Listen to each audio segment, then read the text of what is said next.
மேலான தமிழ் பெருங்குடி மக்களே, உங்கள் அனைவருக்கும் மேலரசம்பட்டு சமூகத்தின் பணிவான வணக்கங்கள். அன்பு உறவுகளே, நம்முடைய காணொலியை பார்ப்பது நீங்கள் இதுவே முதல் முறையாக இருந்தால் நம்முடைய காணொலி தொடர்ந்து உங்களுக்கு வர வேண்டும் என்றால் உடனே சப்ஸ்கிரைப் செய்து கொள்ளுங்கள். தொடர்ந்து நம்முடைய காணொலி பற்றின மேலான கருத்துக்களை கருத்துரை பகுதியிலே தவறாமல் பதிவு செய்யுங்கள். அன்பு உறவுகளே, வாருங்கள் இப்பொழுது காணொலிக்குள்ளே செல்லுவோம். கடந்த 1ஆம் தேதி பாட்டாளி மக்கள் கட்சியின் பொதுக்குழு சென்னையில நடந்தது. அந்த பொதுக்குழு உறுப்பினர்கள் அனைவரும் பாட்டாளி மக்கள் கட்சியின் தேர்தல் முடிவை எடுக்கின்ற பொறுப்பை பாட்டாளி மக்கள் கட்சியின் நிறுவன தலைவர் மருத்துவர் ஐயாவிடம் பொதுக்குழு உறுப்பினர்கள் வழங்கினார்கள். அந்த பொதுக்குழுவில் பாட்டாளி மக்கள் கட்சி இந்த நாடாளுமன்ற தேர்தலை கூட்டணி அமைத்துதான் நாங்கள் போட்டியிட போகிறோம் என்பதை அறிவித்தார்கள். ஏனென்றால் இந்த அறிவிப்புக்காகத்தான் தமிழ்நாட்டில் உள்ள அரசியல் கட்சிகள் காத்து கொண்டிருந்தது. உடனே என்ன நடந்தது அப்படின்னா, ஒரு பக்கம் தேசிய கட்சி, இன்னொரு பக்கம் மாநில கட்சி, 2 பக்கம் இருந்தும் பாட்டாளி மக்கள் கட்சியின் வழி மீது விழி வைத்து காத்து கொண்டிருக்கிறார்கள். இந்த 2 பக்கம் இருந்தும் பாட்டாளி மக்கள் கட்சியின் அறிவிப்புக்காக தவம் இருக்கிறார்கள். நான் ஏன் இந்த விஷயத்த சொல்றேன்னா, ஒவ்வொரு ஊடகங்கள்லயும் இந்த வாடகை வாயினுங்க பேசுறத கேட்க முடியல. ஏன்னா பாட்டாளி மக்கள் கட்சி மேல அவ்வளவு பெரிய வன்மத்தை மட்டுமே கக்கறானுங்களே தவிர பாட்டாளி மக்கள் கட்சியின் உண்மை நிலையை எவனுமே பேச தயாரா இல்லை. பாட்டாளி மக்கள் கட்சியை விட ஒரு நேர்மையான கட்சி வேற எதுனா இருந்தா உண்மையிலேயே சொல்லுங்க. பாட்டாளி மக்கள் கட்சியை விட மக்களுக்கு நன்மை செய்த கட்சி ஒன்று தமிழ்நாட்டில் இருந்தா அதையும் சொல்லுங்க. ஏன்னா பாட்டாளி மக்கள் கட்சி கூட்டணி வைத்ததை மட்டும் பேசிட்டு இருக்காதீங்க. தமிழ்நாட்டில் மாறி மாறி கூட்டணி வைக்கின்ற கட்சி அப்படின்னா திமுக, அதிமுக. திமுக மாறி மாறி கூட்டணி வைக்கிற கட்சினா அது திமுக தான். மாறி மாறி கூட்டணி வைக்கிற கட்சினா அது அதிமுக தான். இவங்க என்னவோ உத்தம பத்தனங்க மாதிரியும் பாமக மாறி மாறி கோபாலபுரத்துக்கும் போயஸ் கார்டனுக்கும் போச்சே. எப்பனா பாமகவின் நிறுவன தலைவர் மருத்துவர் ஐயா அவர்கள் எப்பனா கோபாலபுரத்துக்கும் போயஸ் கார்டனுக்கும் போய் வந்தது வரலாறு உண்டா? வாய்க்கு வந்ததை எதை வேணா பேசலாம்னு பேசிட்டு இருக்காதீங்க. அதிமுகவுடைய தலைவர்களும் திமுகவினுடைய தலைவர்களும் தான் தைலாபுரத்திலிருந்து எதனா ஒரு அழைப்பு வந்துடாதா, இந்த முறை நம்ம பக்கம் அந்த அழைப்பு வந்துடாதான்னு காத்துக்கிட்டு கிடக்காங்க. எது மாதிரி வாசலுக்கு வெளியே நிக்குமே அது மாதிரி காத்துக்கிட்டு இருக்காங்க. இதையெல்லாம் தமிழ்நாட்டில் இருக்கிற அத்தனை பத்திரிகையாளருக்கும் தெரியும், அத்தனை ஊடகத்தில் வேலை செய்யற அத்தனை பேருக்கும் தெரியும். பாட்டாளி மக்கள் கட்சி மாறி மாறி கூட்டணி வச்சது. பாட்டாளி மக்கள் கட்சி மாறி மாறி கூட்டணி வைக்கவே கிடையாது. இது வரைக்கும் பாட்டாளி மக்கள் கட்சி எந்த இயக்கத்தோடு மாறி மாறி கூட்டணி வச்சதே இல்லை. பாட்டாளி மக்கள் கட்சி மாற்றி மாற்றி இவர்கள் தான் இழுக்கிறார்கள். போயிட்டு என் கூட வாங்க, இந்த ஒரு முறை, இந்த ஒரு தேர்தலுக்கு என் கூட வாங்க. பாட்டாளி மக்கள் கட்சி யாரு கூட போனாலும் மக்களின் தேவைகளின் அடிப்படையில் தான் பாட்டாளி மக்கள் கட்சியின் கூட்டணி.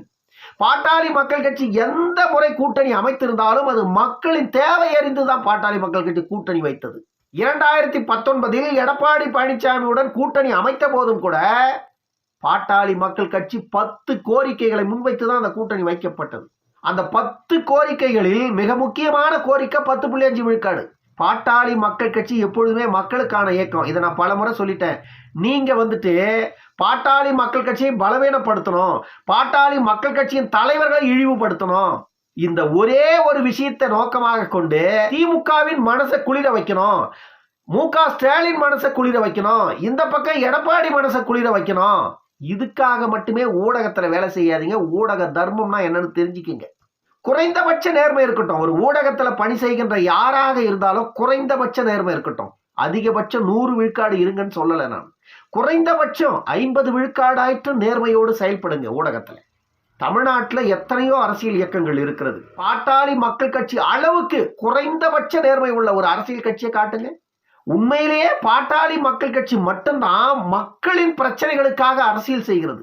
இப்போ திமுகவில் கூட்டணி கட்சிகள் இருக்கிறது. குறைந்தது 7, 8, 10 கட்சி இருக்குது திமுகவில் கூட்டணி கட்சி. பேர் தெரியாத கட்சி எல்லாம் கூட கூட்டணியில் இருக்கு.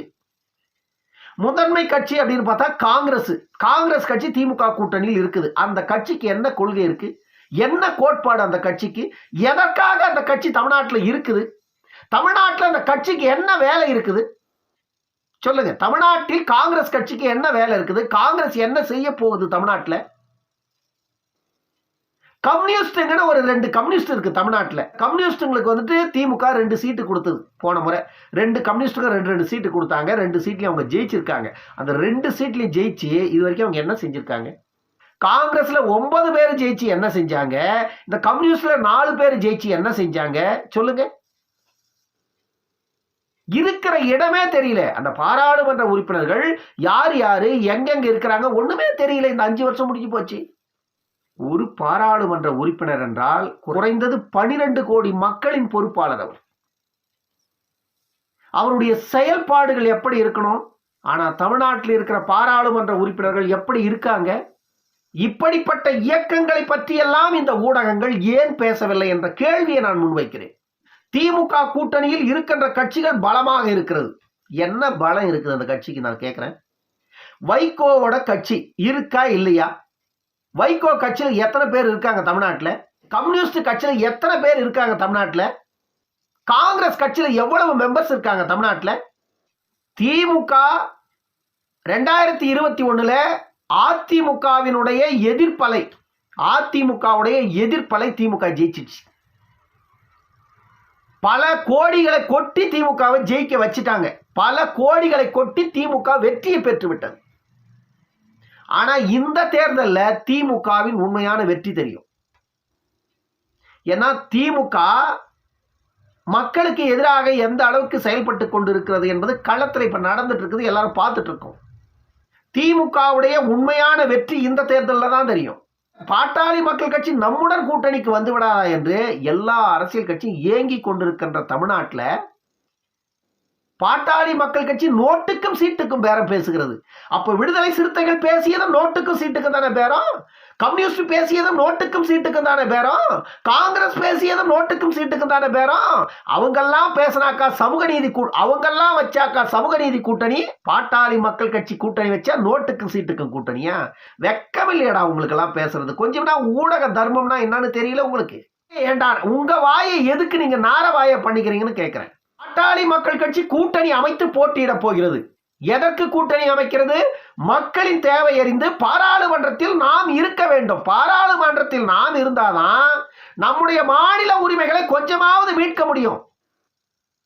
இப்ப தமிழ்நாட்டில் அவ்வளவு பெரிய பேரிடர் நடந்தது. பேரிடர் நிதியை பெற துப்பு இல்லை இந்த திமுக அரசால. அங்க போயிட்டு பிச்சை எடுத்துட்டு இருக்காங்க நாடாளுமன்றத்தில். எப்பொழுதுமே நீங்கள் அணுகுகின்ற அணுகுமுறை தான் உங்களுக்கான வெற்றியை தேடித்தரும். உங்களின் அணுகுமுறை இந்த லட்சணத்தில் இருக்கு. நீங்கெல்லாம் வந்துட்டு பாட்டாளி மக்கள் கட்சியை பத்தி பேசுறது வெட்கக்கேடானது. பாட்டாளி மக்கள் கட்சியை பற்றி பேசுவதற்கு இப்படிப்பட்ட கேடுகட்ட ஊடகவியலாளர்களுக்கு எவனுக்கும் தகுதி இல்லை. பாட்டாளி மக்கள் கட்சி இன்னும் கூட்டணி முடிவை அறிவிக்கல. ஏற்கனவே யாருடன் கூட்டணி என்பது முடிவாகிவிட்டதாகத்தான் சொல்லப்படுகிறது. ஆனால் அது இன்னும் அதிகாரப்பூர்வமாக அறிவிக்கப்படவில்லை. அதற்கான அறிவிப்பு விரைவில் வெளிவரும். இதைத்தான் டாக்டர் அன்புமணி அவர்கள் 2 நாட்களுக்கு முன்பு செய்தியாளர்கள் மத்தியில் பேசினார். எங்களை பற்றி தவறான செய்திகளை பரப்பாதீர்கள். இது வந்துட்டு ஊடகவியலாளர்களுக்குத்தான் அவமானம். ஏனென்றால் உங்களுடைய செய்திகள் தொடர்ந்து பொய் செய்திகளாகவே வருவது உங்களுடைய ஊடகத்துக்கு தான் அவமானம் அப்படின்னு மருத்துவர் அன்புமணி காரி துப்பினார் ஊடகவியலாளர்களை. பாட்டாளி மக்கள் கட்சி 12+1 கூட்டணி உறுதியாகிவிட்டது. விரைவில் அறிவிப்பு வெளியாக மருத்துவர் அன்புமணி அவர்களும் மருத்துவர் ஐயா அவர்களும் விரைவில் அறிவிப்பார்கள். நான் இப்ப உங்களுக்கு சொல்லிட்டேன் கூட்டணி உறுதியாகிவிட்டது அப்படின்னு. நாளைக்கு எத்தனை ஊடகத்துல டமார் அடிக்கிறீங்கன்னு பாக்குறேன். ஏனென்றால் நான் வெளியிட்டு இருக்கின்ற இந்த செய்தி 100% உண்மை. யாருடன் கூட்டணி என்பதை மருத்துவர் ஐயா அவர்கள் வெளியிடுவார். ஏன்னா மருத்துவர் ஐயா அவர்கள் வெளியிட்டாதான் எனக்கே தெரியும். மருத்துவர் ஐயா அவர்கள் வெளியிட்டாதான் எனக்கே தெரியும். ஆனால் 12+1 2024 பாட்டாளி மக்கள் கட்சி தேர்தல் களத்தில் நிற்கப் போகிறது. இது அதிகாரப்பூர்வ அறிவிப்பு அப்படின்னா அதிகாரப்பூர்வமான அறிவிப்பை மருத்துவர் ஐயா அவர்கள் வெளியிடுவார். டாக்டர் அண்ணன் அன்புமணி அவர்கள் வெளியிடுவார். எல்லா செய்தியாளர்களுக்கும் தெரிந்த தகவல் தான் எனக்கும் தெரிந்தது. நான் உங்களுக்கு சொன்னேன்.